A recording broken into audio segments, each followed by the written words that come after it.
Vai lá. Bom, boa noite a todos. Queria agradecer a presença aqui de todo mundo, inclusive o pessoal aí citado pelos professores. Meu nome é Débora, eu estou aqui representando a equipe toda do Planic. Durante a apresentação a gente vai falar um pouco sobre o desenvolvimento, né, tanto de back, front, testes. E no final eu mesma vou apresentar o front para vocês, enfim, para vocês verem o funcionamento, funcionalidade e tudo mais. Na nossa equipe tem a Ana, que vai falar logo depois de mim, eu, que como eu comentei, vou apresentar logo no final, o Matheus, a Rebeca e o Vitor. Bom, começar então explicando um pouco o que é o Planic. O Planic é uma plataforma que foi pensada para ajudar os alunos na organização do estudo. Nele, os alunos vão poder cadastrar as notas de diversas matérias, matérias que forem específicas do aluno, então seriam matérias personalizadas do aluno, e também matérias que fazem parte da base curricular de ensino. Além disso, eles podem cadastrar horários de estudo, que eles podem, inclusive, receber aviso desses agendamentos, desse agendamento de estudo através do aplicativo do Telegram, que nós fizemos a integração. Além disso, o aluno também ele pode compartilhar o material de uma determinada matéria, né, o seu material de estudo, com outros alunos que estão fazendo aquela mesma matéria e que estão, né, no aplicativo, no sistema, perdão. Bom, dependendo da nota, da média da nota de uma determinada matéria que um aluno tiver, isso de acordo com os dados que ele for colocando no sistema, ele vai poder buscar um tutor dentro do próprio sistema. No caso, esse tutor é um outro aluno, né? Como que vai funcionar? De acordo com as médias de cada um, a gente faz um ranking. E aí o aluno um aluno que tem uma média muito alta em uma determinada matéria, ele pode, se ele quiser, escolher ser um tutor daquela matéria. Se ele escolher ser um tutor, ele vai poder ser buscado por outros alunos que estejam com notas baixas naquela matéria, e nós vamos colocar os dois em contato, e aí um vai poder ajudar o outro para poder melhorar e evoluir as notas de cada um. Nós teremos também um relatório que o aluno vai poder visualizar, de acordo sempre, né, com as informações que ele colocar no sistema, ele vai poder visualizar as médias que ele tem de cada matéria, tempo estudado, de acordo com os agendamentos de estudo que ele fez. E com isso ele vai poder planejar melhor os horários de estudo dele. Então, ele vai poder avaliar, por exemplo, se uma matéria X que ele está estudando 2 horas por dia, ele está conseguindo uma nota melhor do que a matéria Y que ele está estudando 1 hora por dia. Então, ele vai poder visualizar isso de maneira mais fácil e conseguir organizar melhor os horários de estudo dele para ter um melhor desempenho escolar. Bom, para fazer o desenvolvimento do Planic, nós avaliamos as funcionalidades de alguns sistemas, né? No caso, os nossos concorrentes. Entre eles, nós estamos citando 3 aqui, que é o School Track, o My Study Life e o My Homework. Vou citar algumas funcionalidades que eles têm, que nós não temos, né? E vice-versa. Os 3, no caso, possuem também um agendamento de estudo e a possibilidade do aluno receber a notificação do agendamento, inclusive o Planic. Os 3, no caso, eles são feitos em plataformas para aplicativos móveis. Um diferencial é que o Planic é uma plataforma web, só que como é um sistema ele é responsivo, então vai ser facilmente acessado de qualquer celular também, ou tablet, né, se for de preferência do aluno. Um dos nossos diferenciais em relação a esses 3 concorrentes é o compartilhamento do material de estudo, que o aluno vai poder compartilhar um material que ele esteja utilizando para uma determinada matéria.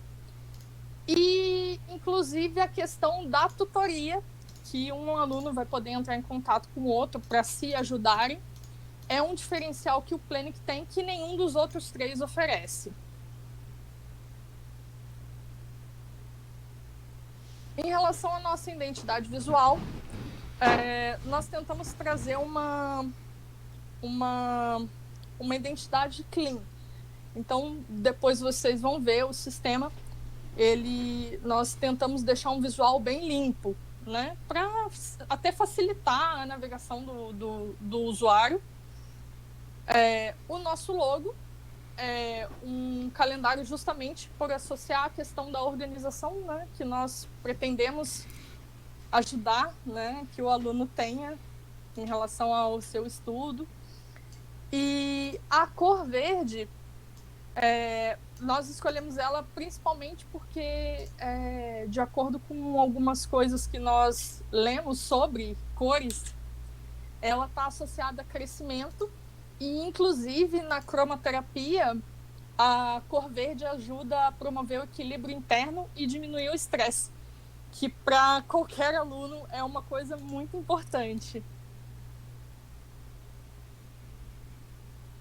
Em relação à metodologia de gestão e desenvolvimento, nós utilizamos o Scrum. As nossas sprints foram divididas de 15 em 15 dias, com reuniões semanais. Nessas reuniões, né, nós sempre discutimos o andamento da sprint que estava vigente naquela semana. E também era o momento que nós tirávamos dúvidas entre os integrantes, né, e de repente ajudávamos uns aos outros a resolver algum problema específico. Em relação também à questão das dailies que são utilizadas no Scrum, nós não tínhamos uma daily fixa, né? O que nós fazíamos nós sempre mantivemos contato diário no grupo da equipe que fica dentro do aplicativo do WhatsApp. Então, era o tempo todo nós nos comunicando ali justamente para verificar o andamento e um ajudar o outro em alguma determinada tarefa.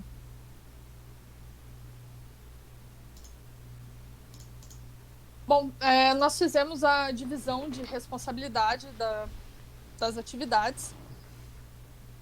Essa divisão foi feita pensando principalmente na experiência e no conhecimento de cada um, tá?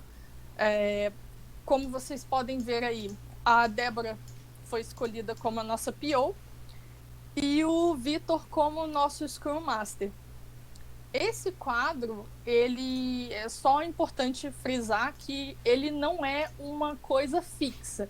Então, o quadro foi feito como uma referência para as divisões de responsabilidade, mas todos os integrantes acabaram ajudando em todas as partes do desenvolvimento, mesmo que não codificando, né, no caso do front e do back, nós ajudamos a procurar documentação, ler documentação para resolver algum problema específico sobre a implementação de alguma funcionalidade. Então, esse quadro serve mais como referência para a divisão das responsabilidades. Bom, falando um pouquinho sobre as métricas do projeto, que foram anotadas desde o começo até agora a entrega final, nós utilizamos algumas métricas para avaliar como o projeto ia o andamento e como iam as nossas entregas. Então, nós temos primeiro as reuniões, que foram feitas semanalmente, como a Carol já mencionou. Então, nós tínhamos todas as semanas uma reunião para tentar discutir o que aconteceu, o que poderia ser melhorado e como estavam as entregas. Tirando ali um mês em que tivemos o recesso, né? Então, tem esse espaço do mês de abril, que foi o recesso. A questão dos vídeos, que foram todos organizados de acordo com as apresentações, conforme foi pedido no escopo do projeto pelo professor Ivan. As publicações no blog também seguiram a ideia de serem semanais. A questão de requisitos, quando determinamos os nossos requisitos, nós também fizemos isso para avaliar um pouco como a entrega andava.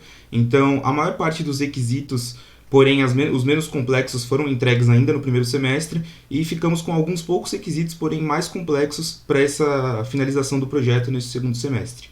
A questão do banco de dados também foi utilizado como medida para termos ideia de como o projeto estava andando. A questão dos commits, onde a gente pode ver que próximas entregas é quando a gente tem um alto número de commits, né, os meses mais próximos das entregas. Isso se deve ao fato de que quando nos aproximávamos das entregas, nós liberávamos para algumas outras pessoas testarem. Então, nós costumamos achar mais defeitos, achar alguns bugs e corrigi-los. Então, são esses commits que fazem a diferença nessas métricas. A questão de linhas também é só para avaliar o tamanho do projeto, assim como o tamanho propriamente dito, que está em MB, que é o tamanho fornecido pelo Heroku para a gente. Vou falar um pouquinho sobre a arquitetura que a gente acabou escolhendo para desenvolver o projeto. Utilizamos a arquitetura cliente-servidor, client-server, onde são divididos em módulos os processos e divididas as responsabilidades. Então, o nosso banco de dados fica separado do nosso back-end, o front-end fica separado do nosso back-end. Cada componente desse é hospedado, a gente acabou utilizando o Heroku para fazer esse serviço para a gente. Então, o usuário, através do seu browser, ele acessa o nosso front-end, que o front-end faz requisições para o nosso back, que acaba consultando e fazendo escritas no nosso banco de dados, que é o Postgre. A gente acabou optando por essa arquitetura. A gente poderia ter seguido algumas outras, como microserviço, porém, pela quantidade de membros na equipe, pelo projeto e tempo, a gente acabou optando por essa mesmo, pela questão de fácil manutenção e de fácil mudança. Por exemplo, a gente poderia tranquilamente trocar o banco de dados, colocar na AWS e apontar o nosso back-end para o banco que estaria hospedado na AWS. No back-end a gente seguiu o padrão API RESTful para todos os nossos endpoints. Então, todos os verbos e documentação de cada endpoint a gente realizou durante o processo de desenvolvimento.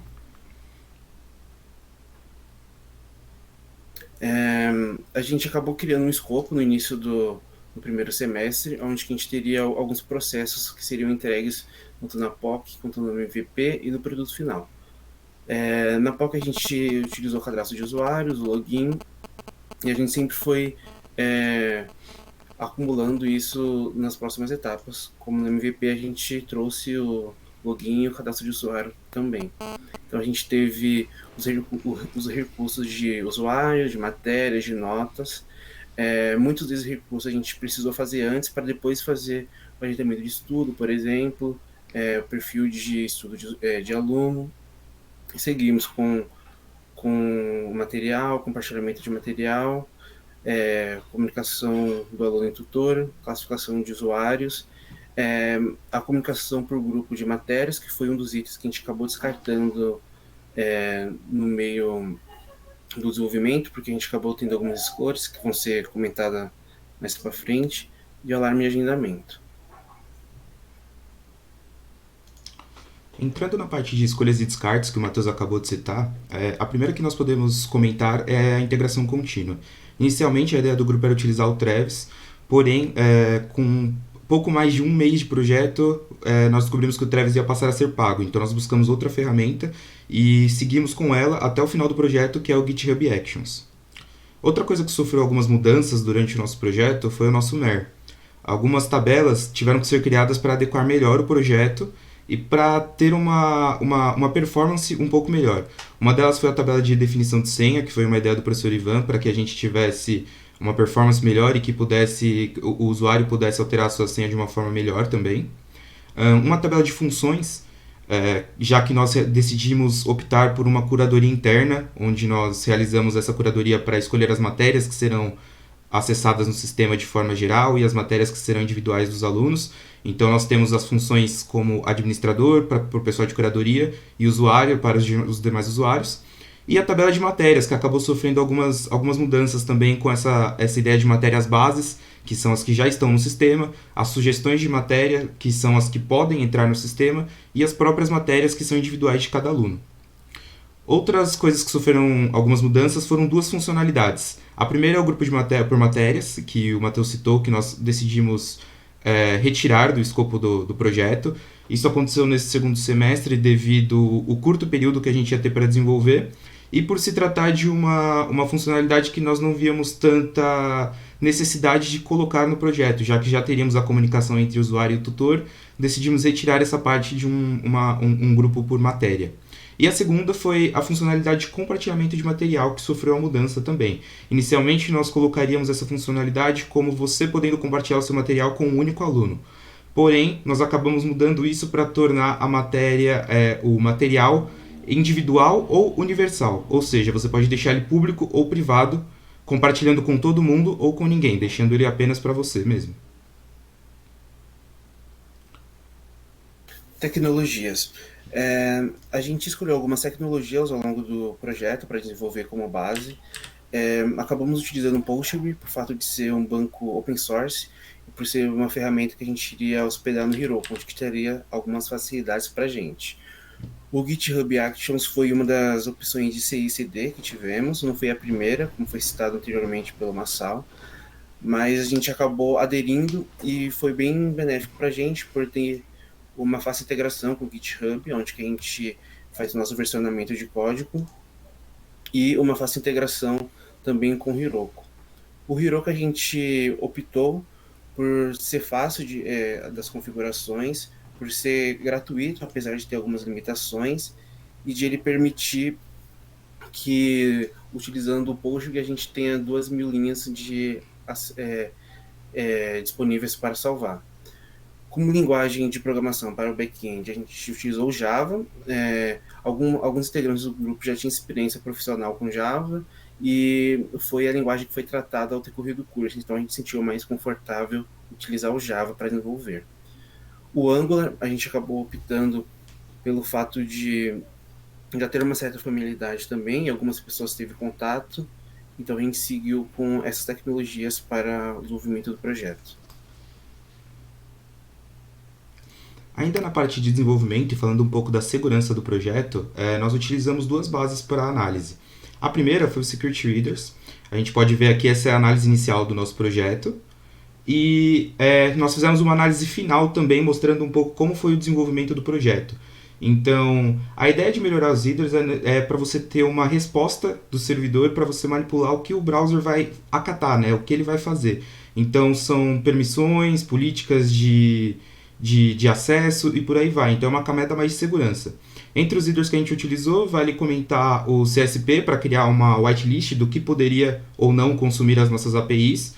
Então, nós temos, por exemplo, o Planic, que é o nosso front-end, pode consumir as coisas do Planic back, porque está na nossa whitelist, e por aí vai. E outra coisa que vale a pena comentar também é o reader de Xcontent Type Options, que ele impede o MIME-Sniff, né? A gente tem essa verificação para ter certeza de que não estamos consumindo nada que não deveria ser feito, como, por exemplo, um script que não vem em JavaScript, que não vem em uma linguagem conhecida por scripts, é algo para se desconfiar um pouco. Então, nós acabamos adicionando essa parte a mais de segurança no projeto. A segunda análise foi feita no SSL Labs, que a ideia é nós vermos um pouco mais sobre como está a criptografia e a comunicação dos nossos serviços. Enquanto nos headers a gente encontrou as notas A e A+, no SSL Labs nós encontramos apenas B, tanto no back-end quanto no front-end. Isso se deve um pouco por algumas coisas cravadas no Heroku, em que, por ser um plano free, nós não tínhamos como mexer em tantas coisas como o certificado, que acabamos utilizando o certificado próprio do Heroku, e também há alguns programas de integração que nós utilizamos para scripts que utilizam uma criptografia um pouco mais antiga, então certas coisas nós não conseguíamos mexer, mas alcançamos ainda a nota B no SSL Labs.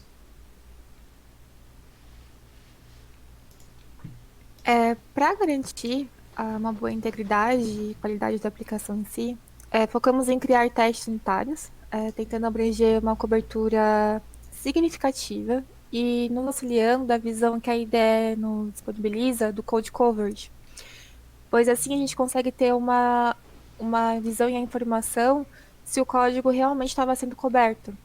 Então, essa imagem foi a última visão que tivemos quando rodamos o Code Coverage, E podemos ver que as nossas classes estão, a maioria, 100% de cobertura. Os métodos com 100% a 20%. E as linhas também estão com uma cobertura boa de testes unitários.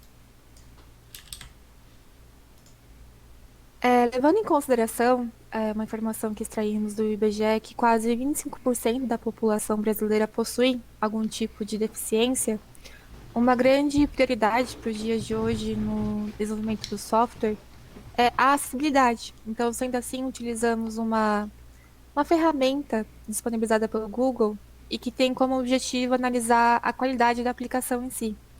Então, para o teste de acessibilidade, focamos em 4 pontos, sendo a performance, a acessibilidade, a boa prática e a otimização de mecanismos de buscas. E teve um ponto em específico que acabamos não focando, que era o Progressive ABAP. E para a performance, numa pontuação de 0 a 10, temos 30, a acessibilidade 92, boas práticas 93 e a otimização estamos em 80. A análise estática da aplicação é uma forma de validar a qualidade do código em si. Diferente do teste unitário, que a gente precisa que ocorra alguma execução do código e afins para ter uma resposta e entender como que aquilo foi, a análise estática, ela não precisa, né? Ela consegue validar o código em si. Então, para isso, a gente utiliza uma ferramenta Codase, que é feita para automatizar todas essas revisões do código estático de cada integração realizada. E é uma ferramenta que também faz integração com o GitHub. Então, as classificações, tanto para o back-end quanto para o front-end, ficaram como B, onde a nota máxima é a A. E alguns problemas relatados foram bibliotecas importadas que não eram mais utilizadas, também teve a falta de indentação de certos scripts que estavam utilizando. E todos esses pontos foram levados como dívidas técnicas para atuação no futuro e acabaram não sendo priorizados em nosso backlog no momento. Por fim, na parte de testes, embora muitos testes automatizados auxiliem a fazer toda essa cobertura e a termos certeza das boas práticas de programação, nós acabamos realizando também os testes de funcionalidades, né? Que seriam os testes manuais, de ir lá e testar a funcionalidade, ou seja, por exemplo, no cadastro de usuário, tentar fazer um cadastro com um e-mail que não corresponde a um patterns de e-mail exatamente, né? Com algo que não seja um e-mail. Então ele retorna um erro. Tentar fazer esse cadastro sem um e-mail. Então ele pede que você preencha todos os campos. E fomos realizando isso com todas as funcionalidades. Por exemplo, cadastrar um agendamento, ter certeza de que estamos recebendo a notificação daquele agendamento, realizar um upload de material, colocar ele como um material público e testar o download por meio de outro usuário. E essa ideia de validar todas essas requisições feitas tanto no front-end quanto no back-end. E também fizemos essa validação de funções. Ou seja, garantimos que os usuários comuns não possam ver o que nós, curadores e administradores do sistema, vemos com o nosso perfil. Para isso servem as funções. Então todos esses testes de funcionalidades foram feitos de forma manual para também se juntar aos testes feitos anteriormente nos testes unitários e concluir uma boa aplicação com o Planic. Na parte de especificação de API, a gente acabou optando pelo Swagger para trazer uma documentação para o nosso projeto, onde que ele traz todos os endpoints listados e documentados com algum pequeno breve comentário do que ele faz e qual que é a sua função. Então a gente, entre todas as funcionalidades do nosso sistema, a gente tem uma documentação que é feita a partir do Swagger. Vou pedir para a Débora clicar para a gente dar uma olhada. Rapidinho. Então, a partir de um determinado link da nossa aplicação, a gente consegue ter acesso a todos os endpoints que foi criado e todas as funcionalidades que a gente tem. A gente pode testar eles e ter acesso a todos os parâmetros que é necessário para consumir determinado processo. Um cadastro, como autenticação. Então, a gente utilizou essa documentação para facilitar pessoas que vão utilizar esses recursos e também quem estava desenvolvendo no front-end conseguir acessar, né, toda essa documentação e não precisar ficar olhando o código do Java.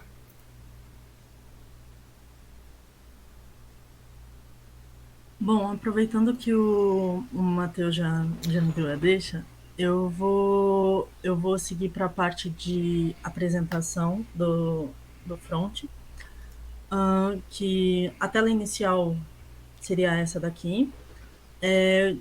Já temos a internacionalização funcionando em todo o projeto. Temos também, claro, cadastro e login. Eu vou começar com um cadastro normal, um e-mail que eu já tenho aqui da instituição. As senhas, elas têm um padrão que a gente tem que seguir, então é uma letra maiúscula, um número e um caractere especial. Com um nome, que eu vou seguir com o meu. Por exemplo,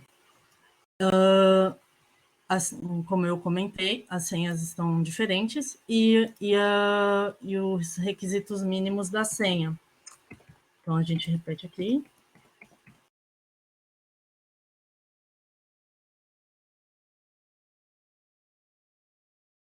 Criar a conta.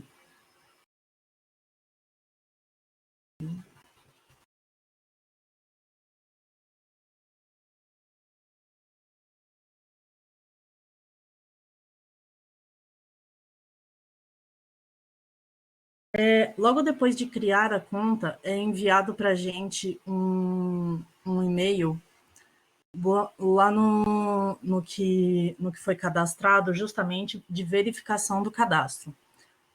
Eu já deixei aqui a minha caixa de e-mail aberta, e aqui já chegou o e-mail e tudo mais.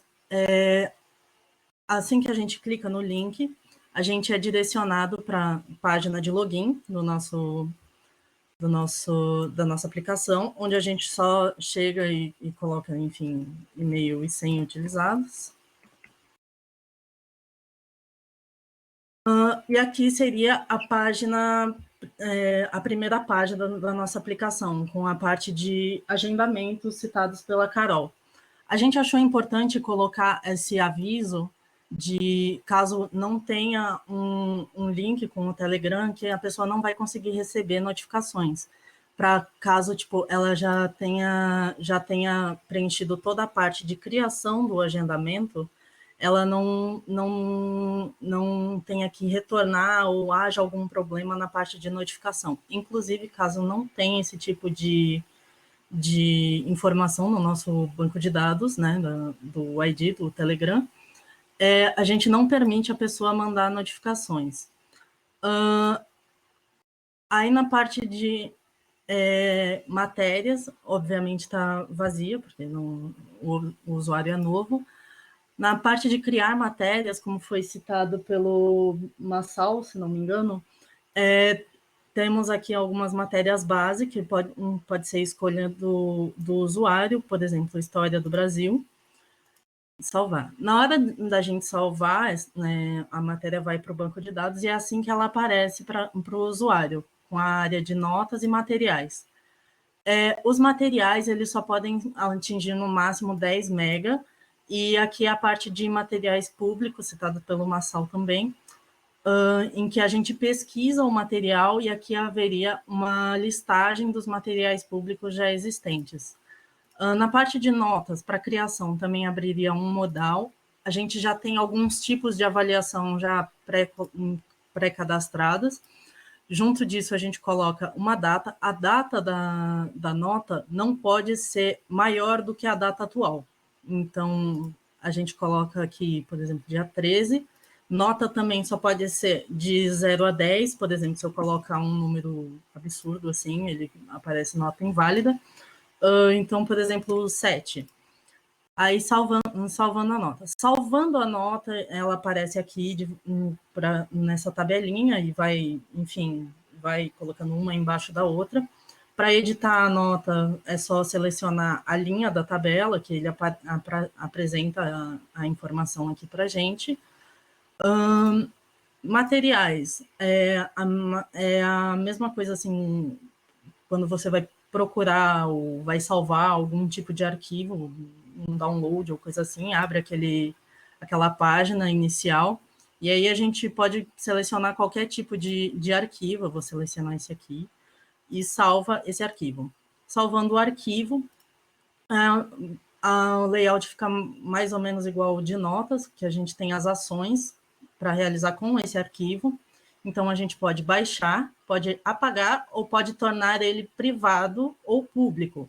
Todos os materiais já são salvos como privado. Então, caso o usuário queira deixá-lo público, a gente precisa clicar aqui uma vez, quando o cadeado abre, ele está público. Depois que a gente tem uma matéria cadastrada, a gente pode criar um agendamento para essa matéria. Então, aqui, História do Brasil. Mas suponhamos que eu quero criar outro tipo de matéria, por exemplo, história, no geral, história grega, por exemplo. A gente cria uma matéria nossa, história grega, e quando a gente seleciona, enviado para análise, o que é esse enviado para análise? São as sugestões já citadas durante a apresentação para virar uma matéria base. Essas sugestões são avaliadas pelos administradores e curadores da nossa plataforma para ver se é realmente válido para ser elegível, né, para uma matéria base ou não. Aqui temos cadastro padrão, né, de agendamento, data de início, hora de término. Temos uma recorrência aqui, que pode ser diária, semanal ou mensal. Eu vou colocar diariamente 3 vezes. E métodos de estudo. Nos métodos de estudo, durante o nosso desenvolvimento, foi feita uma pesquisa sobre cada um dos métodos de estudo. E essa pesquisa a gente não perdeu, a gente deixou nessa área aqui, explicando um pouco cada um dos métodos e para que o usuário entenda melhor cada um deles. E aí, por exemplo, ele gostou, ele acha que se encaixa melhor para aquele agendamento um resumo. Então, ele seleciona 2 vezes o resumo aqui e ele vem aqui para a área de método de estudo. Aqui, novamente, história.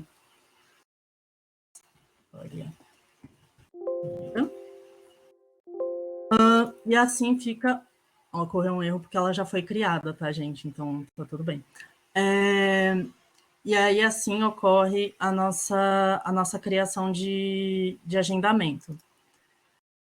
Com o agendamento salvo, ó, eu venho aqui embaixo, ele mostra diariamente, como foi dito anteriormente, né, que ele ia colocar. Dessas 2 áreas são essas as funcionalidades.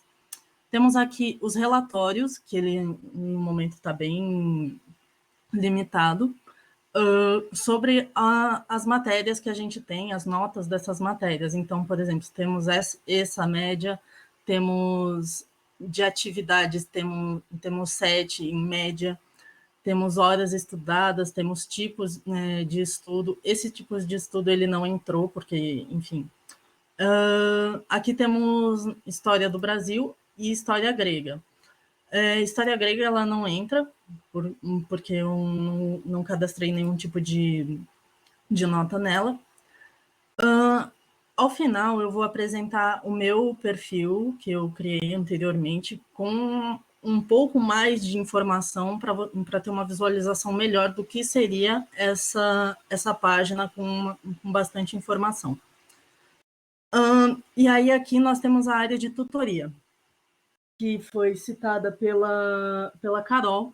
Nessa parte de tutoria, a gente tem os tutores, né, os tutores das matérias que eu estou cadastrada, e como não há tutores disponíveis nem alunos. E aí aqui eu consigo criar tutorias em que eu me disponho como aluno ou tutor para as matérias em que são base. Então, por exemplo, eu não posso ser um tutor ou um aluno de história grega, por não ser uma matéria base. Depois de criar essa tutoria, ela vai para esse lado da página. Quando eu acho um tutor ou quando eu acho um aluno, essas duas áreas são iguais, tá, gente? Então, eu só vou exemplificar com uma. Quando eu acho um tutor, no caso, essa matéria aqui, essa célula, né, essa linha, vai para uma tabela que haveria nessa parte de cima. E aí, depois, quando eu termino a tutoria, ela aparece um card para eu dar um tipo de nota para o tutor ou para o aluno em que eu tive contato. Essa nota apareceria nessa área aqui, com as estrelinhas e tudo mais. Essa nota também fica disponível na hora de você escolher o seu tutor ou o seu aluno nessa parte de comunidade, para você ter noção do quão bom ou boa, né, esse aluno ou tutor é. Aqui nessa área, nós temos a parte de configurações. É nessa parte que fica a parte dos nossos dados principais, o meu nome, e-mail, mudança de senha e exclusão de conta. Na parte de dados é onde a gente colocou a área de entrar com o Telegram. Então, eu venho aqui, seleciono, coloco o meu número. Eu não vou colocar porque já está selecionado lá no meu outro perfil, então vocês vão poder ter uma ideia. Coloco o meu número, vem a confirmação de que eu quero conectar, e assim que eu termino, ela consegue me mandar mensagem. Aí depois, dito isso, a gente vai para o meu perfil com um maior número de informações. Aqui, opa, perdão, gente, coloquei o perfil errado.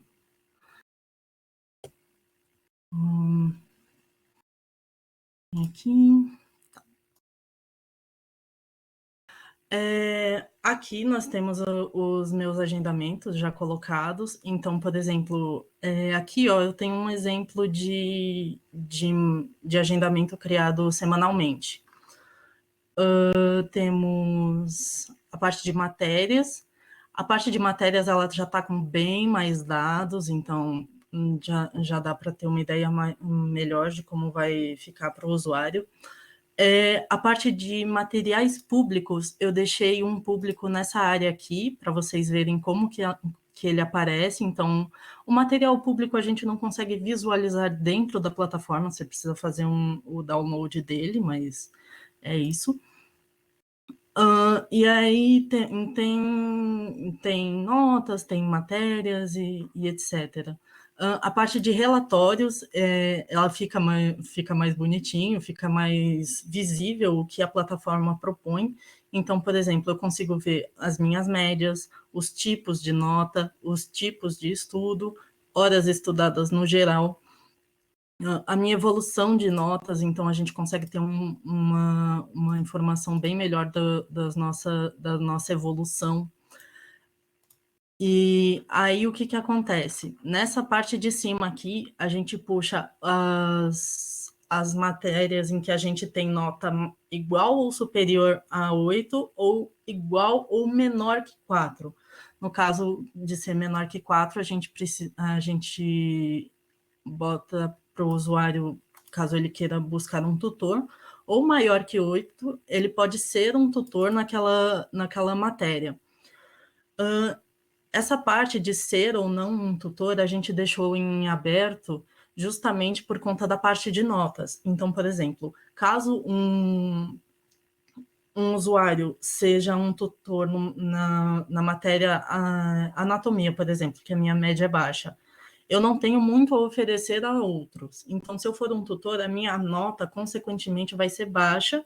Então, sendo baixa, espera-se que poucas pessoas vão querer ser tutoradas por mim. Por isso que acabou a gente não tendo esse tipo de filtro. Clicando em qualquer um desses links, a gente vai direto para a área de tutoria, que seria a mesma coisa que clicar aqui em cima. Nessa parte de tutoria, seria mais ou menos assim que a gente espera, né, que ocorra, que tenha as informações. Tem as minhas tutorias, aqui as tutorias em que eu ainda não encontrei um tutor, e aqui as que eu já encontrei. Como eu comentei um pouco antes, assim, essa parte de cima a gente tem disponível para excluir a tutoria, né, em que a gente não precisaria avaliar o usuário, uma vez que ela não ocorreu. E aqui a gente poderia concluir em que abriria uma variável, vamos colocar assim, no nosso banco, em que eu preciso avaliar a Rebeca, no caso. Ou na parte de tutor, eu preciso avaliar o Vitor. Aqui na parte de comunidade, se a gente for notar, aparece apenas matérias em que eu sou cadastrada com matérias base. Então, temos anatomia, artes, mecânica, e aqui na parte de alunos, nós temos biologia, mecânica, termologia, tudo mais. E aí eu posso oferecer a minha ajuda ou pedir ajuda a um desses usuários. Eu vou colocar um exemplo aqui, nesse de artes. Depois que eu clico nessa opção,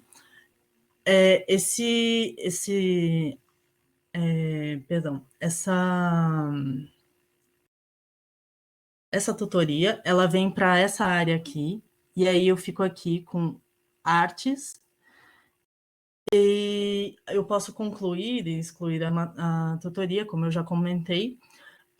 Concluindo a tutoria, eu vou concluir a da Rebeca, por exemplo. Ok, foi, perdão. Concluindo a tutoria, aparece que eu concluí e tudo mais, aparece a nota que eu tenho que dar para o usuário. Então, por exemplo, eu quero dar 4 para o Richard. Dando 4 para o Richard, fica classificado que foi uma tutoria boa. E aí aparece esse mesmo card para o Richard no caso. Aí aqui nós temos uma parte de sugestões que foi citada pelo Massal, em que eu sou administradora, então eu posso falar se tipo, seria interessante ter essa matéria como base. Então, banco de dados, história grega, que foi citado no perfil anterior, matemática, medicina legal, português, por exemplo, não, né? Então, aí aqui temos as configurações. Como eu comentei, eu já sou conectada com o Telegram. Sendo conectada com o Telegram, ele aparece essa função aqui, eu não posso clicar, eu não consigo fazer nada com ele. Tem aqui a mesma coisa que o outro, mudança de senha, exclusão de conta e a internacionalização. Dito isso, é isso que a gente tem da nossa aplicação. E alguém tem alguma dúvida, alguma pergunta?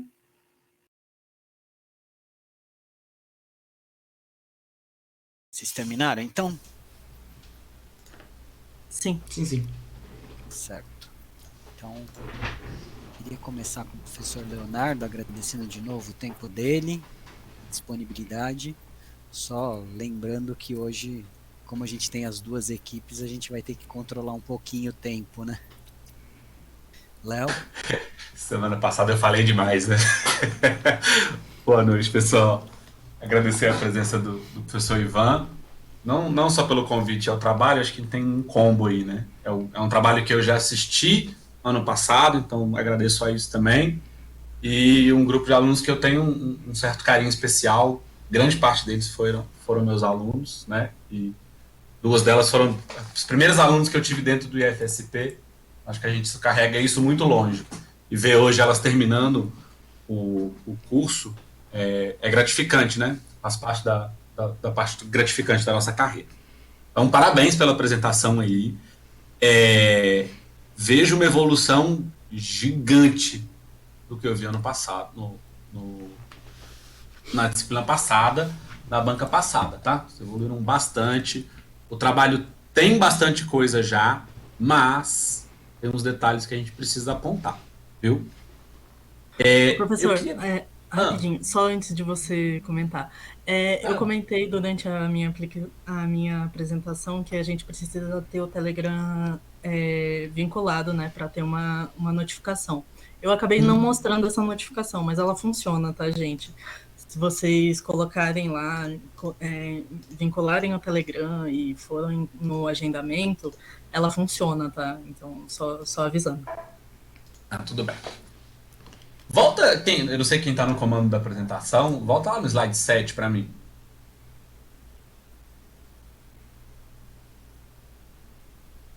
Eu vi... Não, eu tenho uma memória seletiva para algumas coisas e me lembro um tanto da banca de vocês anterior.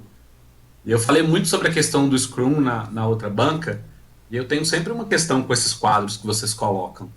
Mas o quadro de vocês em especial. Por que esse quadro não é o que está no documento? Professor, acho que em relação ao documento a gente aumentou as 3 últimas linhas só para poder colocar quem era o PO e o Scrum Master ao invés de escrever como está escrito no documento, né? Acho que casem mais essas figuras. Tá? Oi? Desculpa. Porque acho que a gente falou junto porque o meu atrasou um pouquinho. Casem mais essas figuras. Uhum. Essa figura o quadro é muito mais claro do jeito que tá para vocês aí. Tá? De mostrar quem é o PO aí. Se vão usar o quadro, tipo, usem o tempo todo o mesmo quadro. Sabe? Não usem, vamos fazer um quadro só para apresentação. Não, usem os elementos que estão lá. Tá? Não usem elementos diferentes, não. Igualem um pouco esses elementos, porque isso é importante. Tá? Eu tive o cuidado de achar o documento que eu tinha mandado da outra vez para vocês. Né? E fui vendo os apontamentos que eu fiz, e eu concordo que em alguns momentos, algumas questões de corrigir, de alterar o que a banca pede, são particulares, né? Às vezes a gente pede alguma mudança de texto, alguma mudança de escrita, e até no documento que agora eu marquei pouco. E eu pedi para vocês para reverem o documento que eu fiz, porque tem uma parte que é muito especial, e me deixa muito chateado, sabe?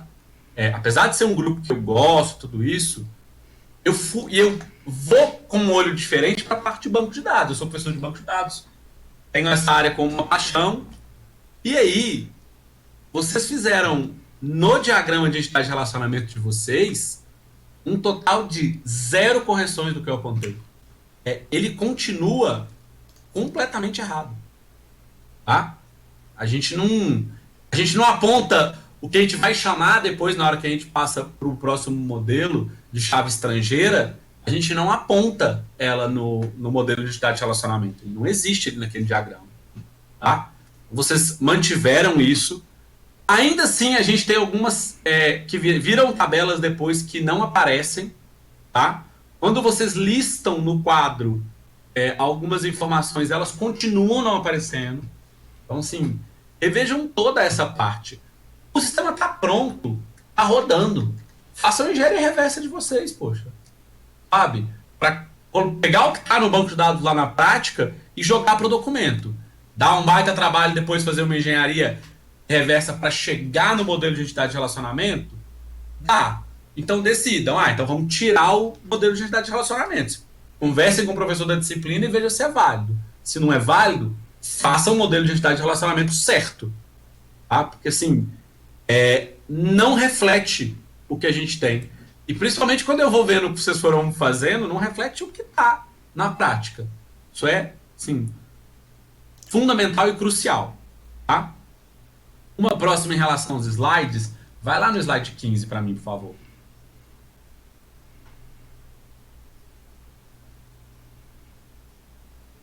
Essa é aquela que eu chamo de a figura inútil na apresentação.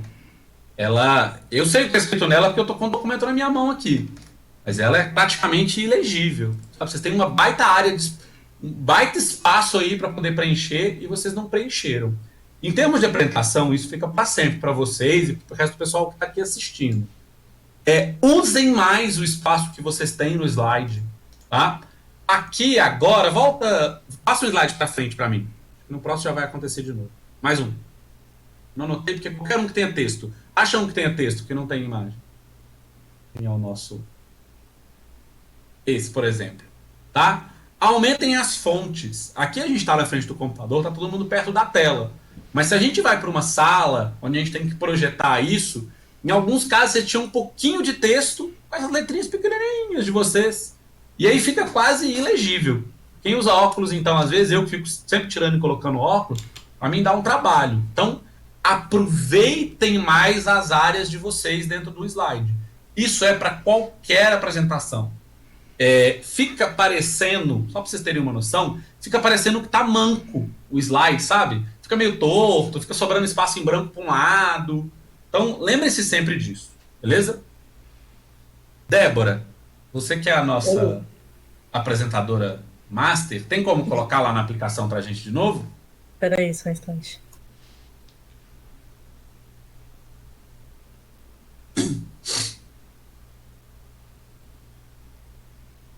Isso aí. Você percebeu que você foi traída na sua primeira fala? Sim. É que assim, professor, sendo muito... Isso aqui tudo, ele é CSS. Aham. Traduzir CSS é complicado, mas sim, percebo. Cria um subterfúgio aí, então. Pense em uma forma que, tipo, se na primeira página a internacionalização não funciona, a pessoa que tentou pela primeira vez, dificilmente ela vai tentar a segunda. Ela já acha que não vai funcionar mais, entendeu? Uhum. Quando eu falo subterfúgio, aí eu vou deixar de ser professor, tá? Vou ser um tanto programador e às vezes sai uma gambiarra, né? Eu tava até brincando outro dia, para quem gosta de Fórmula 1, a Mercedes tem um carro, tava lá correndo com um carro de não sei quantos milhões de dólares e colaram uma peça com silver tape, sacou? Tipo, teve que rolar uma gambiarra. Então, assim, encontre uma solução, mesmo que seja quando jogar para inglês, ter outra página, mas que esteja em inglês, entendeu? Certo. Conversem com o professor, de novo, quem tá falando não é o Léo da banca, é o Léo um pouco programador também, que precisa encontrar a solução naquele momento. Então encontrem a solução justamente para não tirar a credibilidade de vocês, beleza? Ok. Faz login aí para mim, Débora, por favor. Outra coisa, na hora de criar o cadastro, aí é uma coisa que eu fico puto quando acontece. Contem a regra de senha pro usuário antes dele ter que criar a senha. Quando em algum lugar, porque, tipo assim, eu sempre digito a minha senha padrão. Aí, na hora que eu mando salvar, tipo, você digitou a senha errada. Aí eu fico, meu Deus, lá vou eu pensar uma senha com 18 caracteres especiais, 52 números, 32 letras. É sempre um inferno. Pode logar.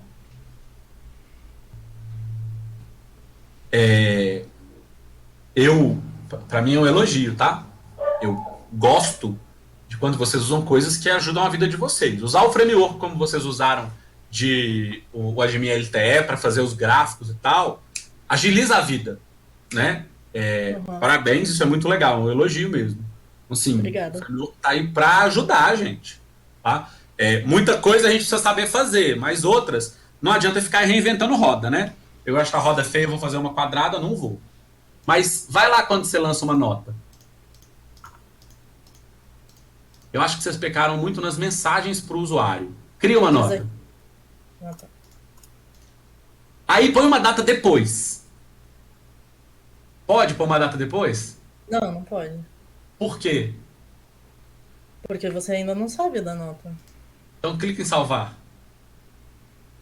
Entendeu? A data não está inválida. A data é válida. Tá, entendi. Tá, ok.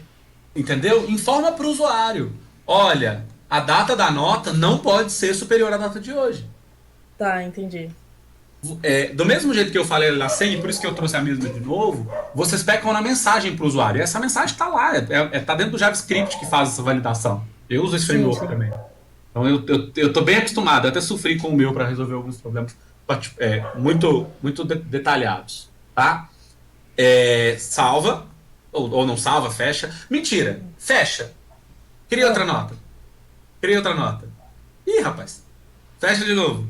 Mas então, professor, isso na verdade a gente criou porque, por exemplo, às vezes acontece do aluno querer criar uma nota ou tipo olhar alguma coisa fora do modal antes de criar, correto? Não sei. Hum. E aí a gente escolheu tipo salvar as variáveis, por não perder as variáveis nesse momento, sabe? Então nesse mesmo framework tem o terceiro botão de resetar. Daí ele zera, limpa o formulário para você. Tá legal, entendi. É só colocar, é fácil, né? É tranquilo. Então acho que pode ajudar o usuário, entendeu? Entendi. Aí fecha e coloca em inglês para mim.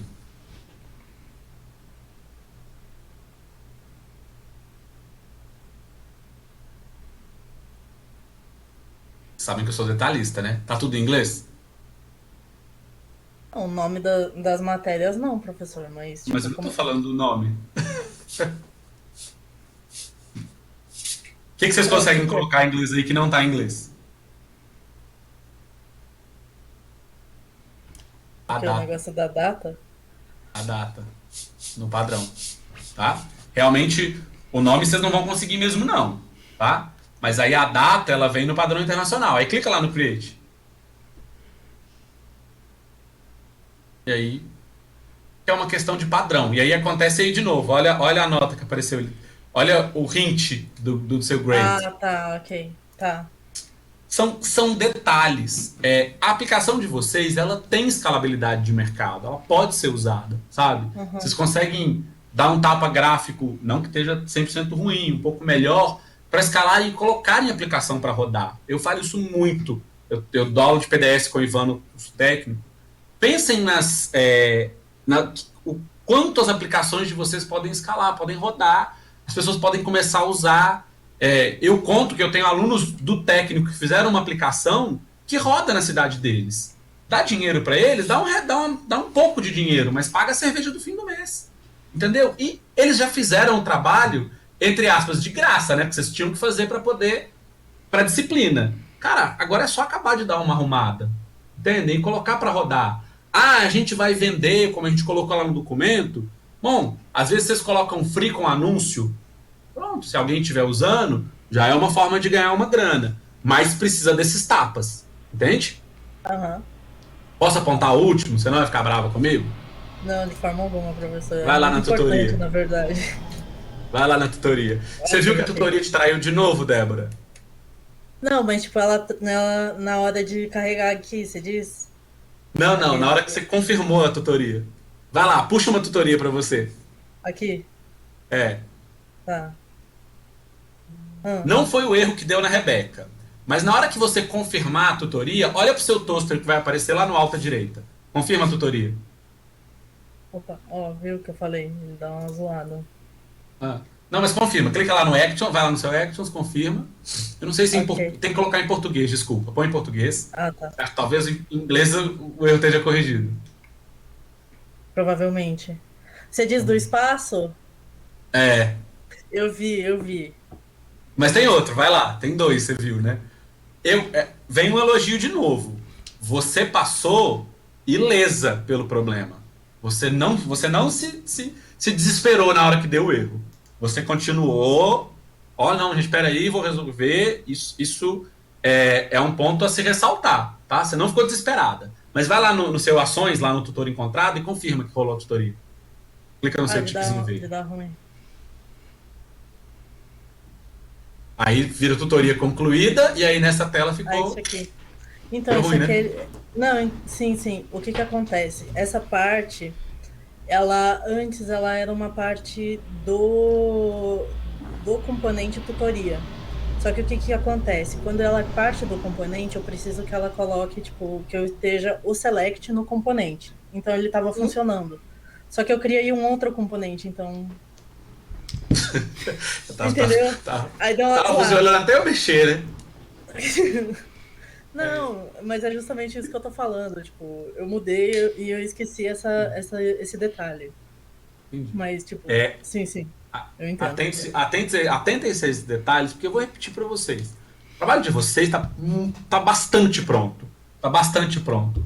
Colocar isso para rodar e colocar isso para as pessoas usarem é um passo ínfimo agora, perto de todo o trabalho que vocês já tiveram de fazer. Então, vale a pena vocês terem esse esforço, tá? Para terminar, para a gente poder fechar,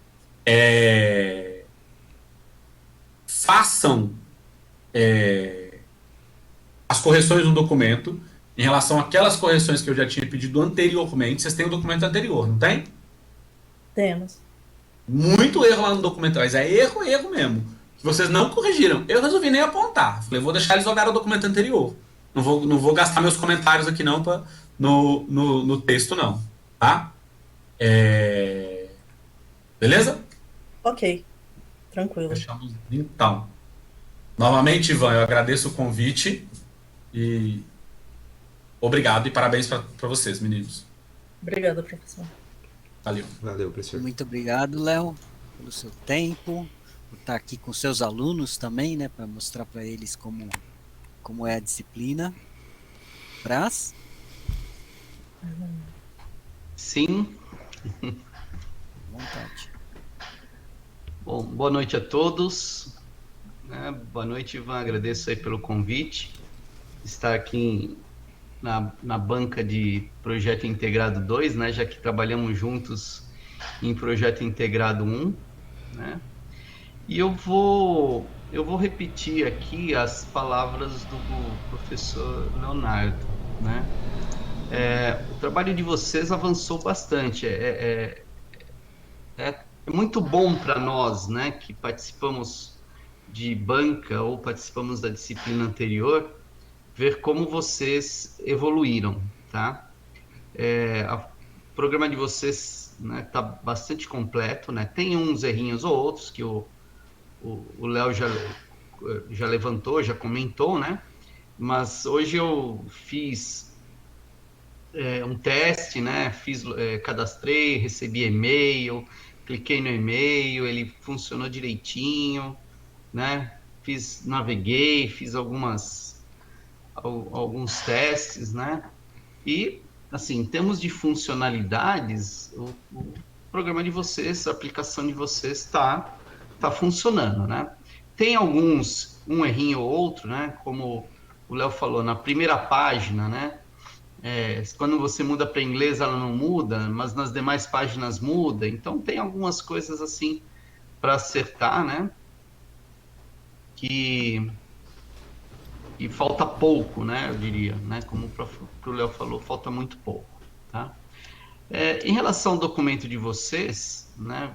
Vocês tem alguns errinhos, né? Ainda em alguns lugares eu destaquei aqui, né?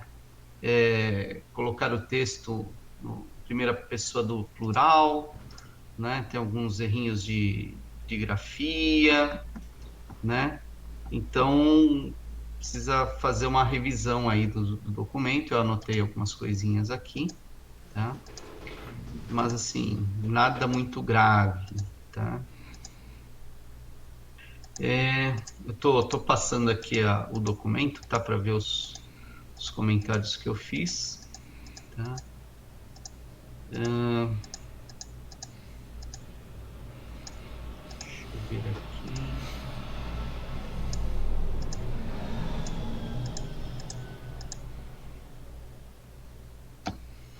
A outra coisa, né? Ou tem algumas partes do documento que estão...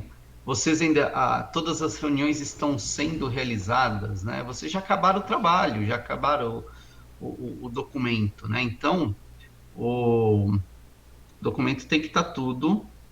a linguagem tem que estar toda no passado, tá? Então, e tudo que vocês estão descrevendo no documento já aconteceu, né? Então, essa é outra observação que eu fiz aqui no documento de vocês, tá? Vocês façam essa revisão do documento, tá? Com relação ao quadro da divisão da equipe, o Léo também já falou. Aqui nas métricas aconteceu algum problema na linha de reuniões, né? Que junho e o total estão em branco, né? Então, vocês precisam dar uma olhadinha nisso aqui, tá bom?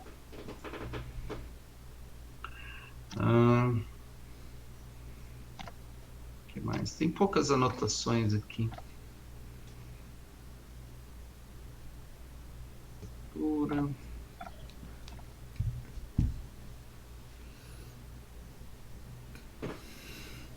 Chegamos no MER, né? O Léo já falou das observações que ele tinha feito já na banca de projeto integrado 1, né? E tem alguns erros aqui, né? Assim, em termos de, por exemplo, relacionamento é sempre um verbo, né? E tem relacionamento aqui que não tá correto, tá? Então precisa também ajustar isso daqui.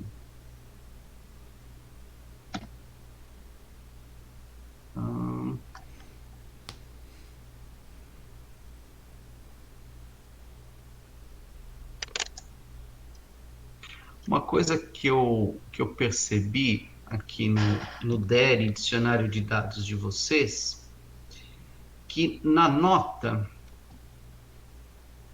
na entidade notas, existe uma data da nota. Tá? Mas na entidade nota tutor, não existe data. Tem alguma razão? Então, professor, a parte de data de nota a gente utiliza muito mais ali nos relatórios, né, que deu para ver na parte de evolução. Então a gente achou necessário ter essa data para você ter uma ideia se você está melhorando nas suas notas ou não. A parte de notas tutor é uma nota do usuário geral, que a gente só calcula a média dele para dizer se ele é um usuário 5 estrelas, um usuário 4 estrelas. Então nós não vimos necessidade de ter uma data, já que só vai ser calculado a média geral com ela. Então, mas da mesma lógica que você usou para a nota do aluno, você eventualmente poderia usar para a nota do tutor, né? Por exemplo, o tutor verificar que a avaliação dele tá melhorando, né? Por exemplo, o tutor começa a receber notas baixas, né? E aí ele identifica isso, muda alguma coisa na sua didática, na sua forma de atuar, e aí ele percebe que as notas vão melhorando, tá? Então, eu acho que se tivesse uma nota, uma data aí na nota do tutor, também poderia ser feita essa análise. Entendi, faz sentido. Uhum. É a mesma lógica da nota do aluno, tá? O que mais?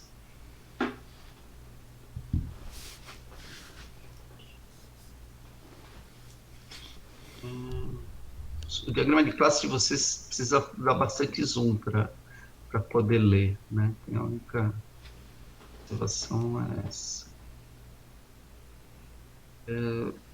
E aí, nós vamos lá.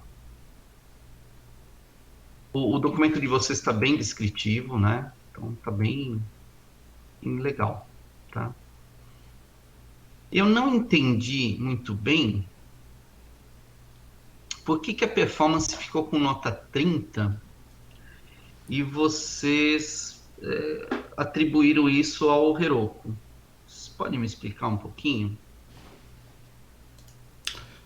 Então, professor, tem uma parte que é do Heroku, né, a questão de processamento, de fazer requisições e tudo mais, e tem uma parte sim que com certeza é nossa, que a gente deixou como dívida técnica também para dar uma olhada na parte de requisições, na parte de queries e tudo mais. Mas na parte do Heroku, o nosso pensamento foi esse, né, na questão de processamento. Mas, vocês também identificaram que tem coisas a melhorar. Sim, com certeza. Eu acho que durante o trabalho todo a gente sempre viu que existem coisas que dá para melhorar sim. Na questão de query, na questão de buscas no banco de dados, existem coisas que dá pra gente melhorar sim. Dá para melhorar essa nota aí. Uhum, acredito que sim. E aí vocês vão melhorar até a segunda entrega. Tentaremos. Tá bom.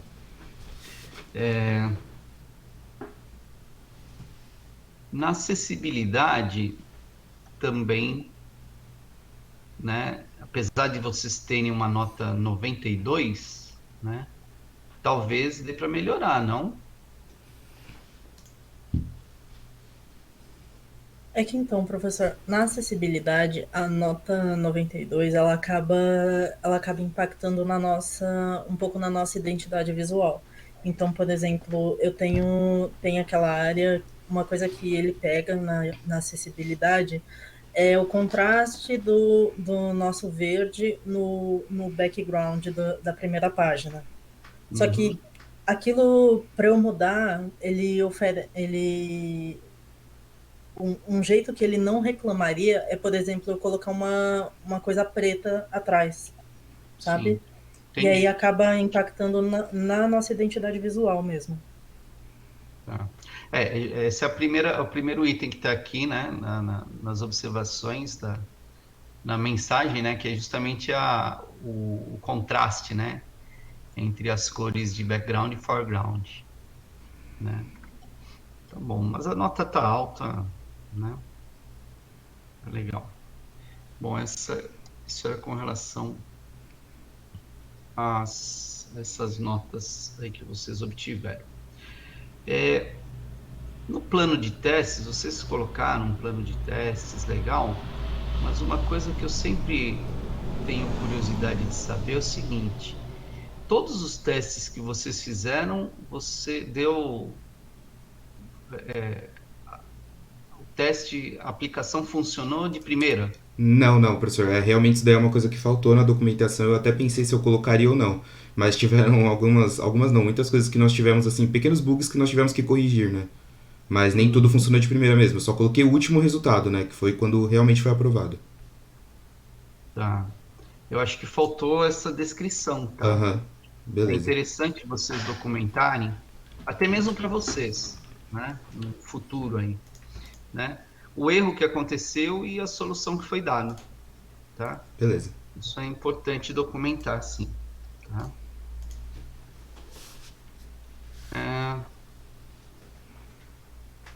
E depois, nas considerações finais, acho que vocês copiaram ou não alteraram da entrega do MVP, né?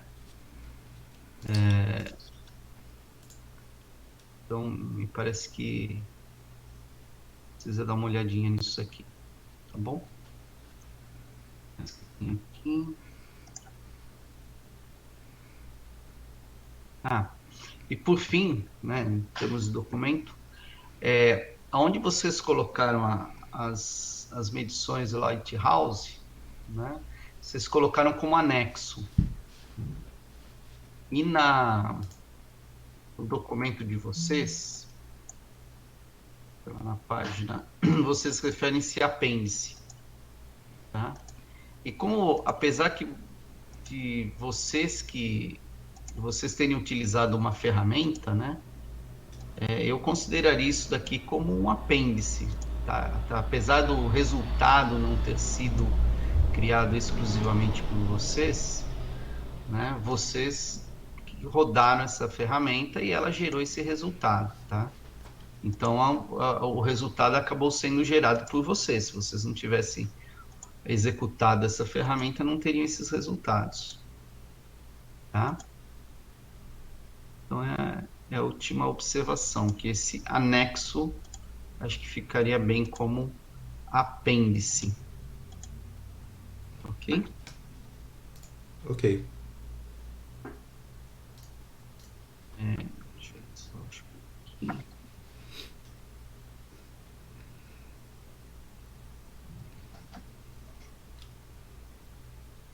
Tá no meio do... Estou navegando para cima e para baixo, está um pouquinho lento isso aqui. Essa navegação aqui no Document Cloud.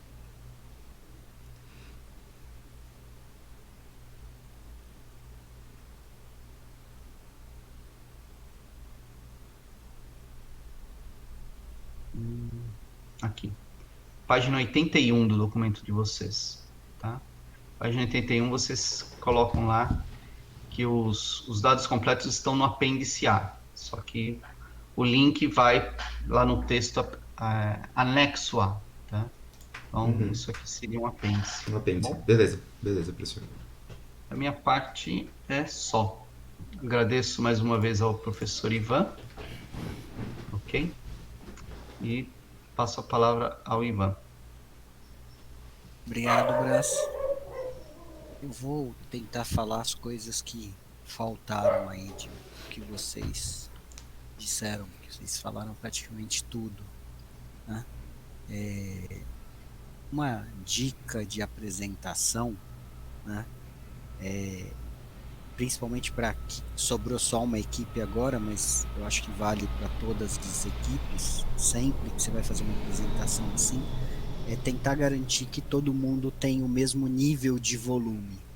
Na hora que o Vitor entrou para falar, eu quase fiquei surdo aqui, né? E o Léo também comentou isso comigo, né? O áudio do Vitor tá muito bom, mas dos outros tá um pouco mais baixo. Então, na hora que entrou, a gente teve que ajustar e depois fazer uns ajustes aí. Então, é sempre bom, quando são várias pessoas que vão apresentar, tentar dar uma testada, ver se aumenta um pouquinho o volume dos microfones de quem está baixo, ou abaixa o nível de quem está alto demais, para quem está assistindo ter um nível mais constante, né? Já que a gente não tem alguém controlando uma mesa de som, que é o que acontece quando você tem uma apresentação grande, numa sala organizada, então tomar um certo cuidado com isso, né?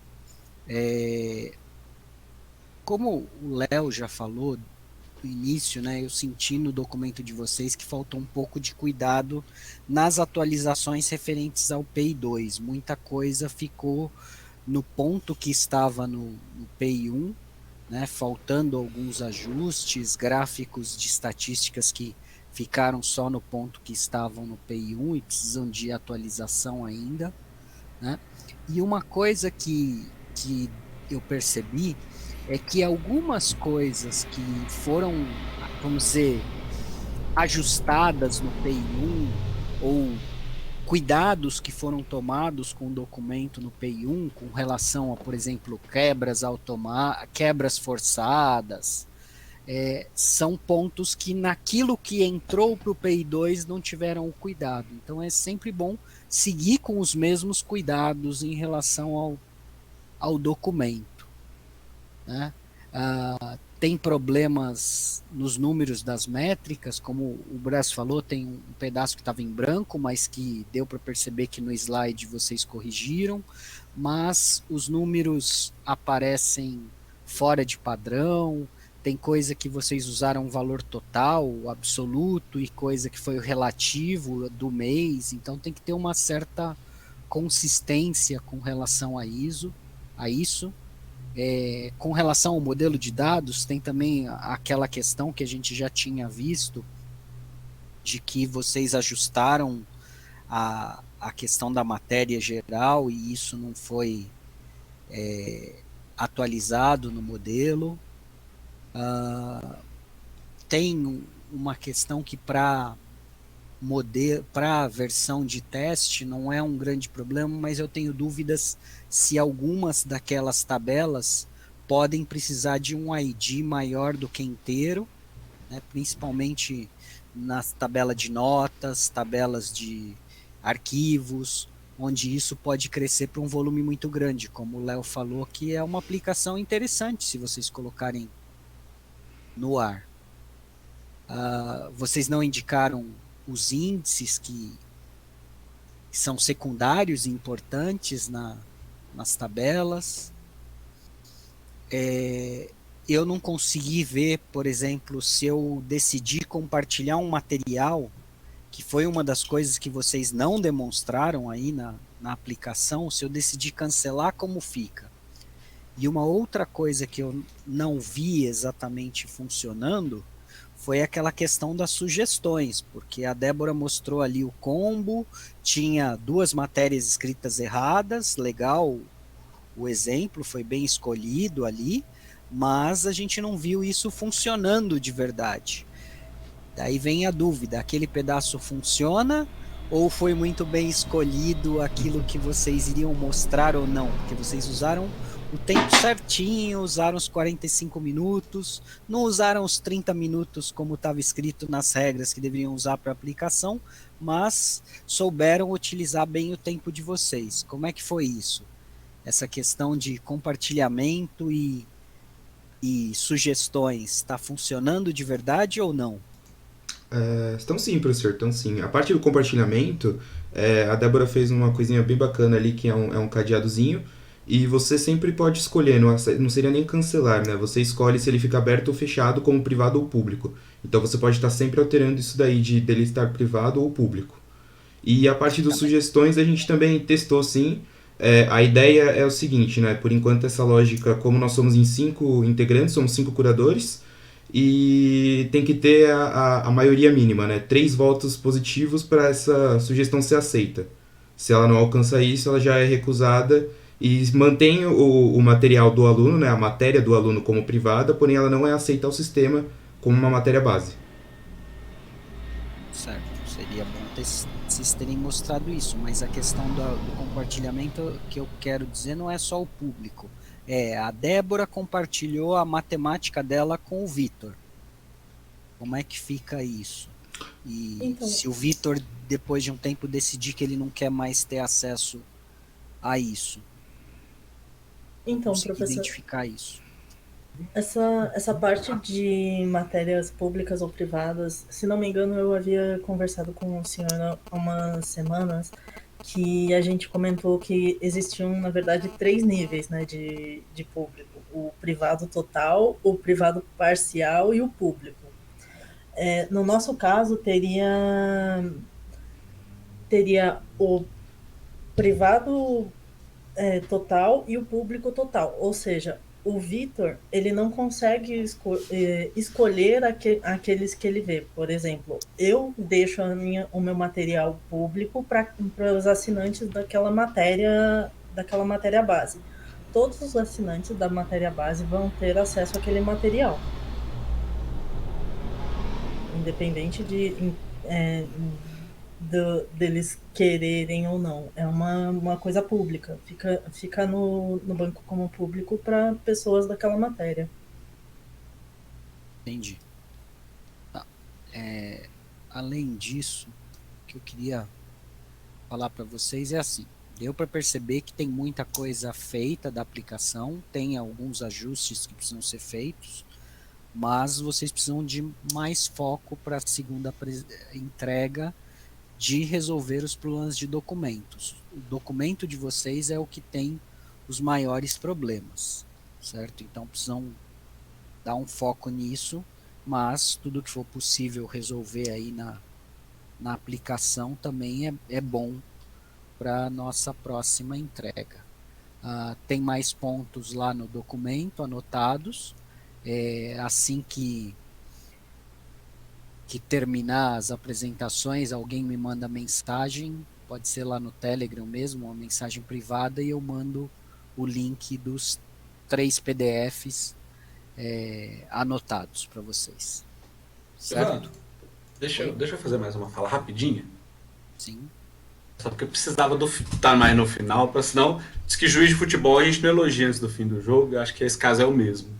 É uma equipe que deu todas as respostas muito rápido, de prontidão. Tudo que eu perguntei foi respondido rápido. O Braz e o Ivan fizeram até mais perguntas mesmo, e sempre um de vocês estava de microfone aberto, respondeu, foram respeitosos na resposta. Inclusive foi um elogio que os meninos do técnico estão aqui assistindo também, estão conversando comigo no WhatsApp, falaram. E aí, parabéns por essa parte da organização da equipe. Mesmo que nem todos de vocês estejam respondendo, todas as respostas estão vindo. Né? Então, rapidinho, a gente não tem que ficar perguntando, né, Ivan? Isso foi uma pergunta, alguém está me ouvindo? Sabe? Então, parabéns por esse ponto aí também na apresentação de vocês, e fica para outras equipes e para outras apresentações também.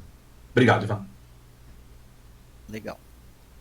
Então, pessoal, considerando o horário que a gente tem uma folguinha, vamos fazer o seguinte: colocar 15 minutos de intervalo, né? Se alguém precisar comer, ir no banheiro, qualquer coisa assim.